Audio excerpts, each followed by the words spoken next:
মৰিগাঁও জিলাৰ মৰিগোহাঁইগাঁও একশৰণ ভাগৱতী সমাজৰ উদ্যোগত 18 সংখ্যক অখণ্ড মহাপাল নাম কীৰ্তন আজিৰে পৰা আৰম্ভ হৈছে।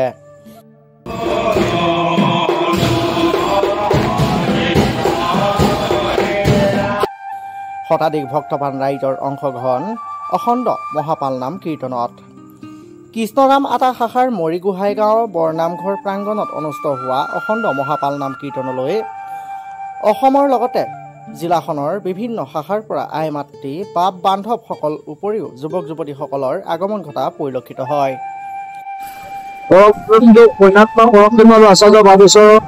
চৰণৰ সেৱা ধৰি আজি বৈকুণ্ঠৰ পৰমমংগলময় মহানামাকৰ আমাৰ কৃষ্ণৰাম আটা শাখাৰ 18 সংখ্যক বাৰ্ষিক পালনামৰূপে কীৰ্তন কৰা হৈছে। উদ্দেশ্য জীৱ-জগতৰ কল্যাণৰ অৰ্থে বিশ্ব শান্তিৰ কাৰণে আৰু গুৰু দুজনাৰ আদৰ্শ ৰক্ষা কৰি আজি বৈকুণ্ঠ নামাকৰ অসমৰ বিভিন্ন স্থানৰ পৰা অহা অপখন ভাগৱতী সমাজৰ খেলৰ বস্তু আপোনালোকৰ জৰিয়তে বৈকুণ্ঠ মহানামাকৰ অৱতৰিত হ'ব।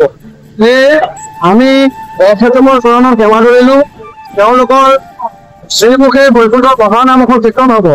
পুৱাৰে পৰা আজি 24 মে তাৰিখে 4 বজাৰ পৰা প্ৰাতঃ প্ৰসংগৰে প্ৰাতঃ প্ৰসংগ তৰুণ বিদ্যাৰ্থী সমাজৰ প্ৰাৰ্থনা আৰু মধ্যাহ্ন প্ৰসংগ আৰু মন্দিৰ গুণমালা কীৰ্তন ভাগৱত পাঠ আৰু ইয়াত প্ৰসংগ হৈ আছে আৰু কিছু সময়ৰ পিছতে মহানামাকৰ কীৰ্তন হ'ব। ৰাতিপুৱা 6 বজাত কাৰ্যসূচীৰ পৰিসমাপ্তি ঘটিব। গতিকে এই কাৰ্যসূচীবিলাক পৰম কৃপালু গুৰুজনৰ চৰণত সমৰ্পণ কৰিব। যদি কিবা সহাস্তা ঘটিছে ভগৱন্তৰ নিজকে সন্তুষ্ট কৰি মোৰ বুলি ল'ব, এই আশা কৰি সমূহ অঞ্চলবাসী ৰাইজৰ সহযোগতো এই নামঘৰ আলংকৃত হৈছে। তেওঁলোককো ভগৱন্তৰ অপৰন্ত শক্তি প্ৰদান কৰক, এই মোৰ প্ৰাৰ্থনা ভগৱন্তৰ চৰণত।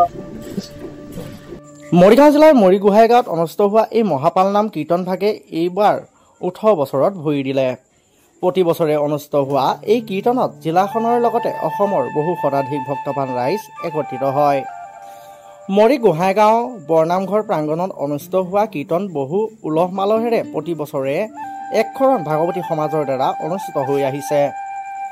মহাপাল নাম কীৰ্তন ভাগৰ সন্দৰ্ভত আয়োজক সমিতিৰ বিষয়ববীয়াসকলে কয় যে এই কীৰ্তন ভাগ জীৱ জন্তুৰ কল্যাণৰ লগতে বিশ্ব শান্তিৰ কামনাৰ উদ্দেশ্য আগত ৰাখি প্ৰতি বছৰে অনুষ্ঠিত কৰি আহিছে। মৰিগাঁৱৰ পৰা চন্দন হিৰা ৰিপৰ্ট, লোকেল 18।